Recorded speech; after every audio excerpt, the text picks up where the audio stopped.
ഉന്നത കരുണ ദൈവകരുണ മഹാകരുണ ദൈവകരുണ ഉന്നത കരുണ ദൈവകരുണ മഹാകരുണ ദൈവകരുണ പ്രപഞ്ചമാകെ നിറയും കരുണ ആഴി പോലഗാധ കരുണ സാഗരം പോലെ ഒഴുകും കരുണ സാഗരം പോലെ ഒഴുകും കരുണ. ഈശോമിശിഹായിരിക്കും സ്തുതിയായിരിക്കട്ടെ.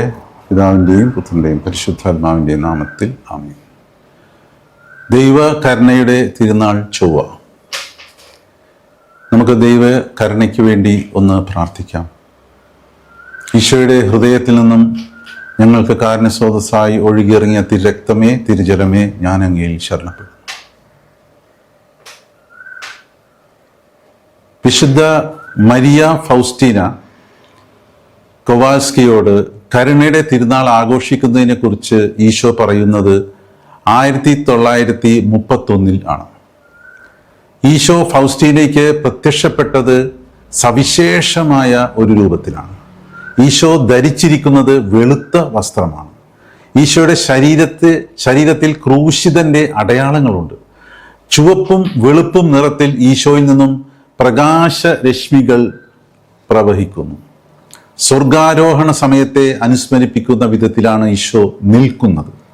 ഇടത് കൈ ഹൃദയത്തിൽ വെച്ചുകൊണ്ട് വലത് കൈ ഉയർത്തിപ്പിടിച്ച് അനുഗ്രഹിക്കുകയും ചെയ്യുന്നു.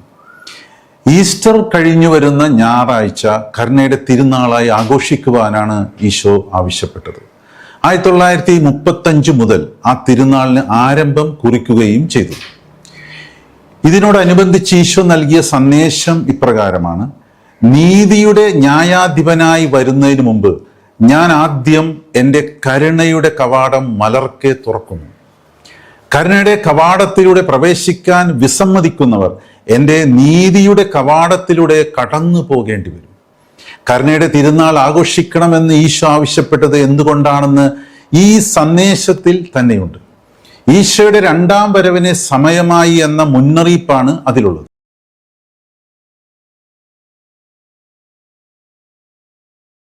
രണ്ടാം വരവ് വിധികർത്താവായിട്ടായിരിക്കും ഈശോ വരുന്നത്. വിശുദ്ധ പൗലോസ്ലീഹ ഹെബ്രായ ലേഖനം 9-ാം അധ്യായം 28-ാം തിരുവചനത്തിൽ പറഞ്ഞിട്ടുള്ളത് പോലെ കർത്താവ് വീണ്ടും വരും. പക്ഷേ പാപപരിഹാരാർത്ഥം കർത്താവ് വന്നു കഴിഞ്ഞു. രണ്ടാമത് വരുന്നത് അവിടുത്തെ ആകാംക്ഷപൂർവം കാത്തിരിക്കുന്നവർക്ക് വേണ്ടിയാണ്. കരുണയുടെ തിരുനാളിനായി ഒരുങ്ങിക്കൊണ്ടിരിക്കുന്ന ഈ ദിവസങ്ങളിൽ നാം വിചിന്തനം ചെയ്യുന്നത് തിരുനാളുമായി ബന്ധപ്പെട്ടുള്ള വിഷയങ്ങളാണ്. ദൈവകരുണയെക്കുറിച്ച് ലോകത്തെ അറിയിക്കാൻ ഈശോ തിരഞ്ഞെടുത്ത കന്യാസ്ത്രീയാണ് പോളണ്ടുകാരിയായ വിശുദ്ധ മരിയ ഫൗസ്റ്റീന കൊവാൽസ്ക. 1905 ജനിച്ച് വിശുദ്ധ 1938 നിത്യനിദ്രയിലേക്ക് വിളിക്കപ്പെട്ടു. 34 വർഷങ്ങൾ മാത്രമാണ് വിശുദ്ധ ജീവിച്ചിരുന്നത്. വിശുദ്ധ ഫൗസ്റ്റീനയുടെ ദൈവകരുണയുടെ മാതാവിൻ്റെ സഹോദരികളുടെ സന്യാസ സമൂഹത്തിലെ അംഗമായിരുന്നു. 7 വയസ്സ് മാത്രം പ്രായമുള്ളപ്പോൾ തന്നെ കന്യാസ്ത്രീ ആകുവാനുള്ള മോഹം ഫൗസ്റ്റീനക്കുണ്ടായിരുന്നു. 1933 ഫൗസ്റ്റീന നിത്യവ്രത വാഗ്ദാനം സ്വീകരിക്കുന്നത്. കർത്താവ് വലിയ കൃപകളാൽ അവളെ ധന്യയാക്കി. ഏറെ സമയം ധ്യാനത്തിൽ ഇരിക്കുവാനുള്ള കഴിവ്, ദൈവകരുണയെപ്പറ്റി ആഴമായ അറിവ്, ദർശനങ്ങൾ, വെളിപാടുകൾ, അദൃശ്യമായ പഞ്ചശതങ്ങൾ, പ്രവചനവരം, പരഹൃദയ ജ്ഞാനം എന്നിവയെല്ലാം നൽകി ദൈവം അവളെ അനുഗ്രഹിച്ചു. ഈ കൃപകളെക്കുറിച്ചെല്ലാം ഫൗസ്റ്റീന തൻ്റെ ഡയറിയിലെ 1107-ാം ഖണ്ഡികയിൽ വിവരിക്കുന്നുണ്ട്. നാം അറിഞ്ഞിരിക്കേണ്ട സുപ്രധാന സത്യങ്ങളാണ് അവ. ആത്മാവിന് ലഭിക്കുന്ന കൃപകളോ വെളിപാടുകളോ അനുഭൂതികളോ ദാനങ്ങളോ അതിനെ പൂർണ്ണതയിൽ എത്തിക്കുന്നില്ല. ആത്മാവിൻ്റെ ദൈവവുമായുള്ള ഗാഢബന്ധമാണ് അതിനെ പൂർണ്ണമാക്കുന്നത്. ഈ ദാനങ്ങൾ ആത്മാവിൻ്റെ ദാനങ്ങൾ മാത്രമാണ്. ദൈവ തിരുമനസ്സിനോടുള്ള ഒരു വ്യക്തിയുടെ ഗാഢമായ ഐക്യത്തിലാണ് അതിൻ്റെ പൂർണ്ണതയും വിശുദ്ധിയും അടങ്ങിയിരിക്കുന്നത്. ദൈവം നമ്മുടെ സ്വാതന്ത്ര്യത്തെ ഒരിക്കലും തടസ്സപ്പെടുത്തുന്നില്ല. നാം ആണ് ദൈവകൃപ സ്വീകരിക്കണമോ വേണ്ടയോ എന്ന് തീരുമാനിക്കുന്നത്. അതിനോട് സഹകരിക്കണമോ പാഴാക്കിക്കളയണമോ എന്ന് നാം നിശ്ചയിക്കണം. സിസ്റ്റർ ഫൗസ്റ്റീന തൻ്റെ ജീവിതം പാപികൾക്ക് വേണ്ടി ഒരു ബലിയായി സമർപ്പിച്ചു. ഉപവാസമാണ് സഹന വഴിയായി ഫൗസ്റ്റീന സ്വീകരിച്ചത്. ആ കാരണങ്ങളാൽ അതുമായി ബന്ധപ്പെട്ട നിരവധി സഹനങ്ങളെ അവൾ അഭിമുഖീകരിച്ചു. വിദ്യാഭ്യാസപരമായി യാതൊരു ഔന്നത്യവുമില്ലാത്ത ഈ കന്യാസ്ത്രീയാണ് ദൈവകരുണയുടെ മഹാത്മ്യം അറിയിക്കാൻ ദൈവം നിയോഗിച്ചത്. ഈശോ ഫൗസ്റ്റീനയോട് പറഞ്ഞത് ഡയറിയിലെ 1588 ഖണ്ഡികയിൽ രേഖപ്പെടുത്തിയിട്ടുള്ളത് ഇപ്രകാരമാണ്: പഴയ നിയമകാലത്ത് ഇടിമുഴക്കത്തിൻ്റെ ശക്തിയോടുകൂടെ ഞാൻ പ്രവാചകരെ എൻ്റെ ജനത്തിൻ്റെ അടുക്കലേക്ക് അയച്ചു. ഇന്ന് എൻ്റെ കരുണയുടെ ലോകത്തിലെ എല്ലാ ജനതകളിലേക്കും ഞാൻ നിന്നെ അയക്കുന്നു. വേദനിക്കുന്ന മനുഷ്യകുലത്തെ ശിക്ഷിക്കാൻ ഞാൻ ആഗ്രഹിക്കുന്നില്ല, മറിച്ച് എൻ്റെ കരുണാദ്രമായ ഹൃദയത്തോട് ചേർത്ത് വെച്ച് അതിനെ സുഖപ്പെടുത്താൻ ഞാൻ ആഗ്രഹിക്കുന്നു. അവർ തന്നെ നിർബന്ധിക്കുമ്പോൾ മാത്രമേ ഞാൻ ശിക്ഷയുടെ മാർഗം സ്വീകരിക്കുകയുള്ളൂ. നീതിയുടെ വാൾ കയ്യിലെടുക്കുവാൻ ഞാൻ മടിക്കുന്നു. നീതിയുടെ ദിവസത്തിന് മുന്നോടിയായി കരുണയുടെ ദിനത്തെ ഞാൻ അയക്കുന്നു. ഈ ദൗത്യ നിർവഹണത്തിനായി ഈശോ ഫൗസ്റ്റീനയെ തൻ്റെ സെക്രട്ടറി പദവി നൽകിയാണ് നിയോഗിക്കുന്നത്. ഡയറിയിലെ 1605 ഖണ്ഡികയിൽ ഇങ്ങനെ എഴുതിയിരിക്കുന്നു: നിന്റെ ചിന്തകൾ എൻ്റെ ചിന്തകളുമായി ഐക്യപ്പെട്ടിരിക്കുന്നതിനാൽ നിന്റെ മനസ്സിലേക്ക് വരുന്നത് നീ എഴുതുക. നീ എൻ്റെ കരുണയുടെ സെക്രട്ടറിയാണ്.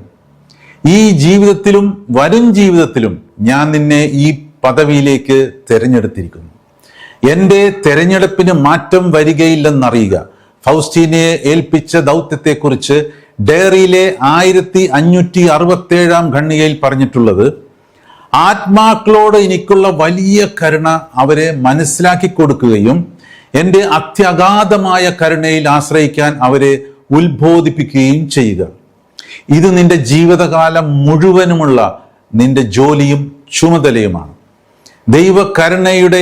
ദൈവകരുണയെക്കുറിച്ച് മറ്റുള്ളവരെ ബോധ്യപ്പെടുത്തുന്നവർ എപ്രകാരമായിരിക്കണം ജീവിക്കേണ്ടതെന്ന് ഈശോ ഫൗസ്റ്റീനയോട് പറയുന്നത് 742 ഖണ്ഡികയിൽ രേഖപ്പെടുത്തിയിട്ടുണ്ട്. കരുണയോടെ വർത്തിക്കാൻ 3 വഴികൾ ഞാൻ കാണിച്ചു തരാം. ഒന്നാമത്തെ വഴി പ്രവൃത്തിയിലൂടെ, രണ്ടാമത്തേത് വാക്കുകളിലൂടെ, മൂന്നാമത്തേത് പ്രാർത്ഥനയിലൂടെ.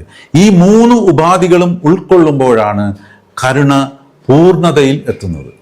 അപ്പോൾ അത് ആർക്കും ചോദ്യം ചെയ്യാൻ സാധിക്കാത്ത വിധം എൻ്റെ നേരെയുള്ള സ്നേഹത്തിൻ്റെ സാക്ഷ്യമാകും. ഈ വിധത്തിലാണ് ഒരാത്മാവ് എൻ്റെ കരുണയെ ആദരിക്കുകയും മഹത്വപ്പെടുത്തുകയും ചെയ്യേണ്ടത്. ഈശോയുടെ 2ാം വരവ് സംബന്ധിച്ച് വളരെ കൃത്യമായ സന്ദേശം ഡയറിയിലെ 83 ഖണ്ഡികയിലുണ്ട്. നീതിമാനായ ന്യായാധിപനായി ഞാൻ വരും. മുമ്പ് കരുണയുടെ രാജാവായി വരുന്നു. ന്യായവിധിയുടെ ദിവസം ഉദിക്കുന്നതിന് മുമ്പ് ഈ അടയാളം ആകാശത്ത് പ്രത്യക്ഷപ്പെടും. ആകാശം പ്രകാശരഹിതമാവുകയും വലിയ അന്ധകാരം ഭൂമുഖത്തെ ആവരണം ചെയ്യുകയും ചെയ്യും. അപ്പോൾ ആകാശത്ത് കുരിശടയാളം കാണപ്പെടും. രക്ഷകന്റെ കരങ്ങളും പാദങ്ങളും തറച്ച ആണിപ്പഴുതിലൂടെ വലിയ പ്രകാശരശ്മികൾ ഒരു നിശ്ചിത സമയത്തേക്ക് ഈ ഭൂമിയെ പ്രകാശിപ്പിക്കും. ഇത് അന്ത്യനാളിന് തൊട്ട് മുമ്പായി സംഭവിക്കും. വിശുദ്ധ മത്തായിയുടെ സുവിശേഷം 24 അധ്യായം 30 വചനത്തിൽ ഈശോ നൽകിയ മുന്നറിയിപ്പാണിത്. അപ്പോൾ ആകാശത്തിൽ മനുഷ്യപുത്രന്റെ അടയാളം പ്രത്യക്ഷപ്പെടും. ഭൂമിയിലെ സർവ്വഗോത്രങ്ങളും വിലപിക്കും. മനുഷ്യപുത്രൻ വാനമേഘങ്ങളിൽ ശക്തിയോടും മഹത്വത്തോടും കൂടി വരുന്നത് കാണുകയും ചെയ്യും.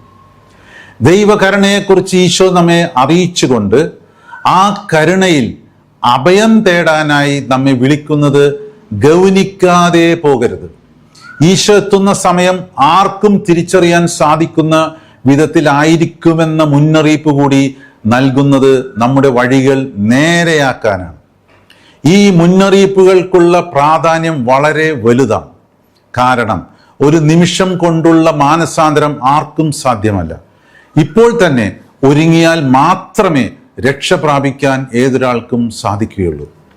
അതിനാൽ ഈ സന്ദേശങ്ങളുടെ മൂല്യം മനസ്സിലാക്കി നമുക്ക് ഒരുക്കമുള്ളവരാകാം. നമുക്ക് പ്രാർത്ഥിക്കാം. ദൈവത്തിൻ്റെ ഏറ്റവും വലിയ കരുണയാണ് അടയാളങ്ങൾ നമുക്ക് മനസ്സിലാകുന്ന വിധത്തിൽ നമുക്ക് കാണിച്ചു തരുന്നത്. അത് ഏറ്റവും വലിയ കരുണയാണ്.